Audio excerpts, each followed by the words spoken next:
रहे हैं आप, मैं हूं आपके साथ शीनम शर्मा। सबसे पहले एक बड़ी खबर, दिल्ली के भजनपुरा इलाके में प्रशासन ने अवैध रूप से बने मंदिर को ध्वस्त करने की कार्रवाई कर रहे हैं, जहां पर स्थानीय लोग मंदिर को हटाए जाने का एक तरफ विरोध कर रहे हैं, तो वहीं आज भी भारी तादाद में हिंदू संगठनों से जुड़े लोग वहां पर पहुंच गए और नारेबाजी शुरू कर दी। आपको बता दें, पीडब्ल्यूडी की तरफ से नोटिस जारी किया गया था। आरोप के मुताबिक मंदिर को रोड की जमीन पर अवैध तरीके से बनाया गया है और कार्रवाई यहां पर जो की गई उसका ही विरोध यहां पर किया जा रहा है।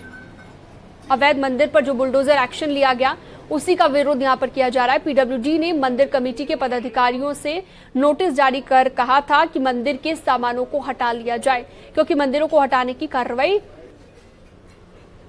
की जाएगी, ऐसा पहले कहा गया था और इस पर कार्रवाई का अब विरोध किया जा रहा है।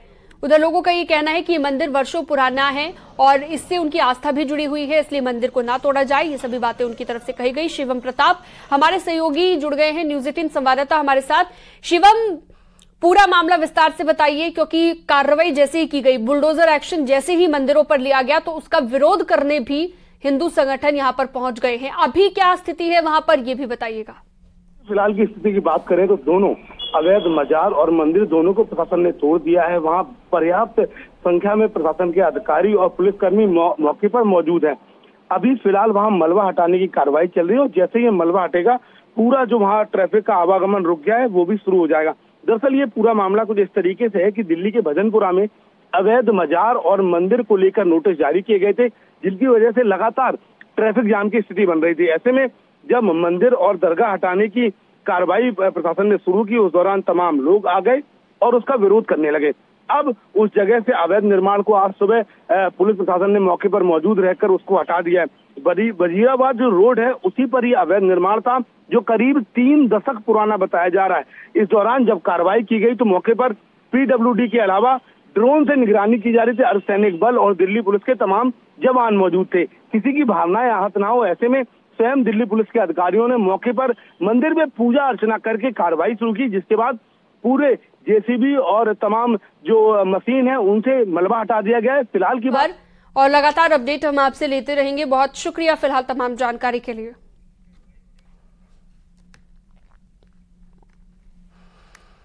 और चलिए इसी बीच एक बड़ी खबर, दिल्ली एयरफोर्स कर्मचारी ने लगाई फांसी, त्यागराज स्टेडियम में आत्महत्या की है। गोरखपुर का रहने वाला था मृतक। ये बड़ी खबर, बड़ी जानकारी हम आपको बता रहे हैं। सुसाइड नोट में फ्रॉड की बात सामने आई है। साउथ दिल्ली पुलिस कर रही है तफ्तीश और गोरखपुर का रहने वाला था ये मृतक जिसने आत्महत्या की है।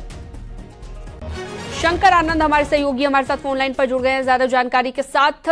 शंकर, बड़ी खबर दिल्ली से अपने दर्शकों को हम बता रहे हैं, दिल्ली एयरफोर्स कर्मचारी ने फांसी लगा ली। क्या वजह, इसके पीछे क्या बातें अभी तक निकलकर सामने आई?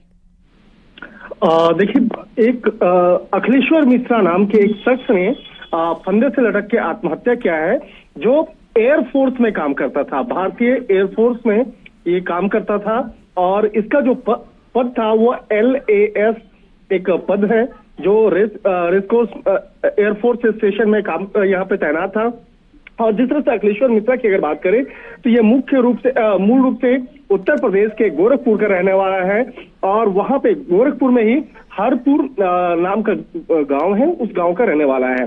और त्यागराज स्टेडियम जो है ठीक उसी के परिसर में आसपास में वहां पर इसने फंदे से लटक के आत्महत्या किया है और आत्महत्या करने से पहले एक सुसाइड नोट लिखा है, जिस सुसाइड नोट में इसने इस बात का जिक्र किया गया है कि वो एक फ्रॉड का शिकार हो गया है। लेकिन किस तरह का फ्रॉड हुआ, इस मामले में औपचारिक तौर पे कुछ ज्यादा जानकारी नहीं दी गई है। हालांकि इस मामले की तफ्तीश करने के लिए साउथ दिल्ली जिला पुलिस जो है इस मामले की तफ्तीश में जुट गई है और अपने आप में एक बड़ा मामला है कि एयरफोर्स में जो कार्यरत एक जवान है वो किस तरह से एक साइबर फ्रॉड का शिकार होता है और आखिर ऐसी और क्या वजह हो गई जिसके चलते वो आत्महत्या करने के लिए विवश हुआ। इन तमाम मामलों पर विस्तार से तफ्तीश की जा रही है और कहा जा सकता है कि इस मामले में थोड़ी देर यानी कि मामले को लेकर अभी तफ्तीश चल रही है। बहुत शुक्रिया शंकर आनंद, विस्तार से आपने जानकारी दी।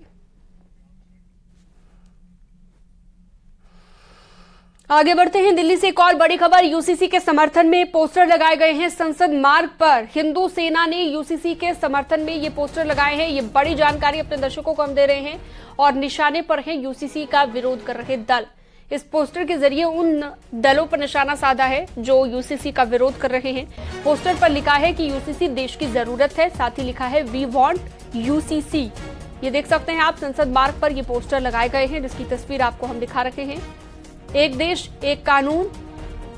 जो राजनीतिक दल यूसीसी का विरोध कर रहा है वो देश का विरोधी और हिंदू विरोधी है।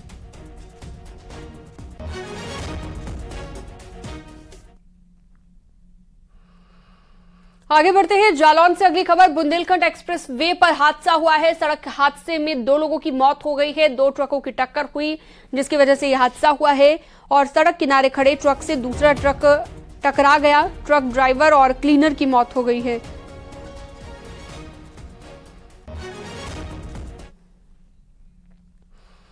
आगे बढ़ते हैं। कानपुर देहात में बैंक ऑफ बड़ौदा में आग लग गई। देखते ही देखते आग की लपटें उठने लगी। शॉर्ट सर्किट से आग लगी है। धुआं उठता हुआ देखकर आसपास के ग्रामीण मौके पर पहुंचे। ग्रामीणों ने स्थानीय पुलिस और फायर ब्रिगेड को इसकी सूचना दी और ग्रामीण पानी की बाल्टी लेकर आग बुझाने में जुट गए। बाद में फायर ब्रिगेड की टीम मौके पर पहुंची। ग्रामीणों ने कड़ी मशक्कत के बाद आग पर फिलहाल काबू पा लिया है। राजपुर कस्बे के बैंक ऑफ बड़ौदा की यह घटना है। दूसरी तरफ कानपुर में कपड़े की दुकान में भीषण आग लग गई। शॉर्ट सर्किट यहां पर आग लगने की वजह बताई गई। घटना चकेरी थाना क्षेत्र के लाल बंगला की है। दुकान में आग से लाखों का नुकसान होने का अनुमान जताया गया है। वहीं दुकान के ऊपर घर में रह रहा परिवार सकुशल है। दमकल कर्मियों ने 2 घंटे की मशक्कत के बाद आग पर काबू पा लिया है।